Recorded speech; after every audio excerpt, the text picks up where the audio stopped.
never know why I go. Never know why I go anywhere.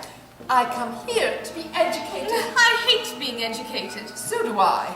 It puts one almost on a level with the commercial classes, doesn't it? The man who took me into dinner tonight talked to me about his wife the whole time. How very trivial of him. Terribly trivial. And what did your man talk about? About myself. And were you interested? Not in the smallest degree. But do you know, I am quite looking forward to meeting your charming husband, Lady Chiltern. To talk to perfectly charming people like yourself. You flatter me. You butter me, as they say here. Do they say that here? Chiefly, our attachés in Vienna write to us about nothing else. Thank you, Sir Robert. An acquaintance that begins with a compliment is sure to develop into a real friendship. It starts in the right manner. And I find that How can you say such a thing? Why, he rides the row at 10 every morning, he dines out every night of the season, he changes his clothes at least 5 times a day, and he goes to work 3 times a week. You don't call that leading an idle life, do you? Very charming young lady. How very sweet of you to say so, Lord Caversham. Do come to us more often. My dear, I never go anywhere. I'm sick of London society. Shouldn't mind being introduced to my own tailor. He always votes the right way. Can I be sent down to dinner with my wife's milliner? I hate Lady Caversham's bonnets. I love London society. I think it immensely improved. It is entirely composed now of beautiful idiots and brilliant lunatics, just as society should be. Lady Marketing, Mrs. Cheepley. Oh, dear Gertrude, so kind of you to let me bring my friend, Mrs. Cheepley. 2 such charming women should know each other. Don't they? It's quite fashionable. Lady Basildon. And how was Lord Basildon? Brain still weak, I suppose. But have we really met before, Lady Chiltern? Really? Yes, she has just reminded me that we were at school together. I remember it perfectly now. She always got the good conduct prize. I have a distinct recollection of my prizes came a little later on in life. I don't think any of them were for good conduct. I forget. I am sure they were for something charming. If one listens, one may become convinced. And a man who allows himself to be convinced by argument is a thoroughly unreasonable person.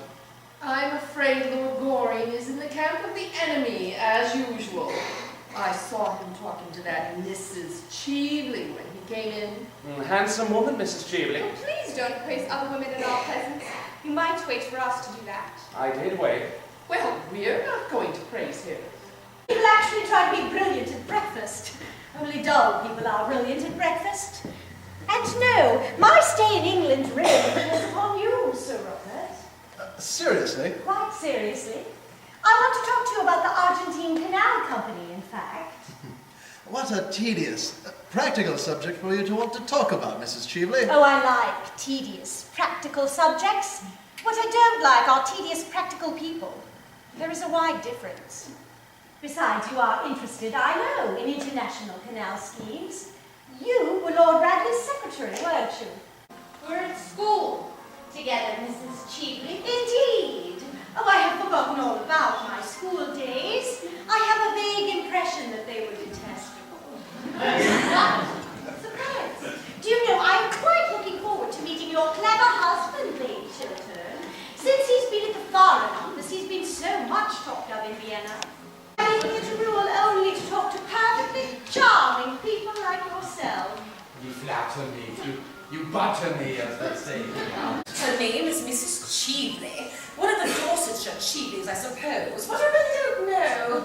Families are so mixed nowadays. Everybody in the end turns out to be somebody else. Cheepley, eh? You seem to know the name. She's just arrived from Vienna.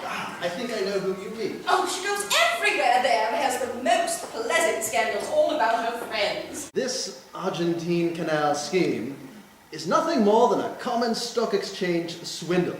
A speculation, Sir Robert. A brilliant, daring speculation.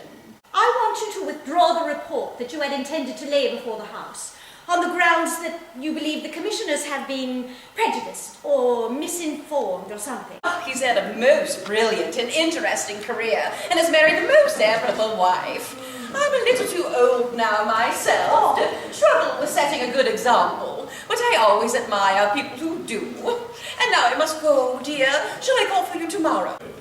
I don't see any reason why I shouldn't give you the same advice. I always pass on good advice. It is the only thing to do with it. It's never of any use to oneself. You're always ordering me out of the room, Lord Goring. Lord Goring, the idlest man in London. I have met Lord Goring before. I did not think you would remember me, Mrs. Cheever. Oh, my memory is under admirable control. And are you still a bachelor? I believe so. I'll stay away longer. I love to be missed. How very selfish of you. I am very selfish. You're always telling me of your bad qualities. Oh, I've only told you the half of them as yet, Miss Mabel. Are the others very bad? Quite dreadful. When I think of them at night, I go to sleep at once. I delight in your bad qualities. I wouldn't have you pass one of them. Oh, very nice of you to say. By the way, Miss Mabel, I want to ask you a question. Yes. Who brought Mrs. Cheever? Oh, I think Lady Markley brought her. Why do you ask? Oh, I've not seen him for years. That is all. What an absurd reason. What sort of lady is she? Well, a genius in the daytime, and a beauty at night. One's past is what one is. It is the only way by which people should be judged. That is a hard saying, Gertrude. It is a true saying. And what did she mean by boasting that she had got you to lend your support to a thing I have heard you describe as the most dishonest and fraudulent scheme? English newspapers. I find them so amusing. Now, well then, my dear Nunchuck, you must certainly read between the lines. I should like to, but my professor objects to. May I have the pleasure of escorting you to the music room, mademoiselle? I'm delighted, Mom. Quite delighted. Onto the dogs. Punch if nobody's talking about nothing. Well, I love talking about nothing, Father. It is the only thing I know anything about. I don't know how the unfortunate men in the house stand this long debate. I never listen. Really? Of course. Well, you see, to listen is a very dangerous thing. And now I must go, my dear. Shall I call for you later? Say, Good night, dear. My husband, Mrs. Cheever. oh, I wanted to interest him in this Argentine Canal Company, of which I dare say you have heard. And I found him most susceptible. Susceptible to reason, I mean. I convinced him in 10 minutes. He's going to make a speech tomorrow night in favor of the scheme. We should be in the ladies' gallery to hear him. Oh, it will be a great occasion. Who told you I intended to do so? That woman who has just gone out, Mrs. Cheever, as she calls herself now. She seemed to taunt me with it, Robert. I know this woman. We were at school together. No man should have a secret from his own wife. She invariably finds it out. Arthur, I couldn't do it. It would kill her love for me. Who did I wrong by what I did? No one. Except yourself, Robert. Now, Arthur, I was 22 at the time. Do you think it fair a man's entire career be ruined by a fault committed in his boyhood almost? Oh, but life is never fair, Robert. And perhaps for most of us, it is just as well that it is not. Arthur, you don't know what it's like. I had the double misfortune of being well-born and poor. Two unforgivable things nowadays.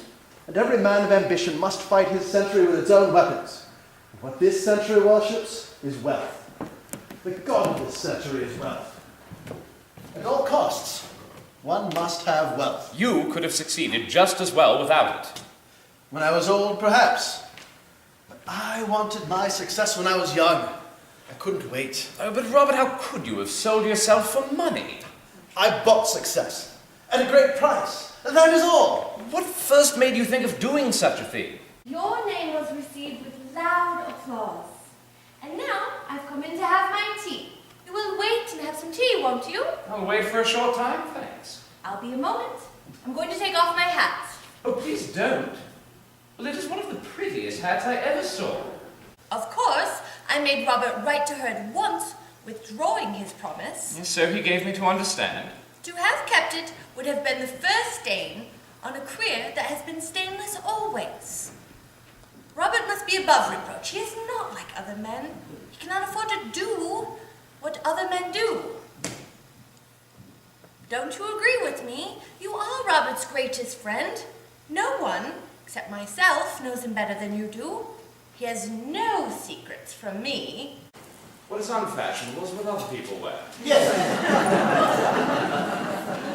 Other people are quite dreadful. The only possible society is to oneself. Yes, my lord. To love oneself is the beginning of a lifelong romance, Phibbs. I am coming to you. Gertrude. Oh, the poor woman, she has found out everything. You know, you can't always be living for pleasure. It's high time for you to get married. You are 34 years of age, sir. Yes, Father, but I only admit to 32. 31 and a half if I've got a beard with bottom hoe. Well, you are 34, I tell you.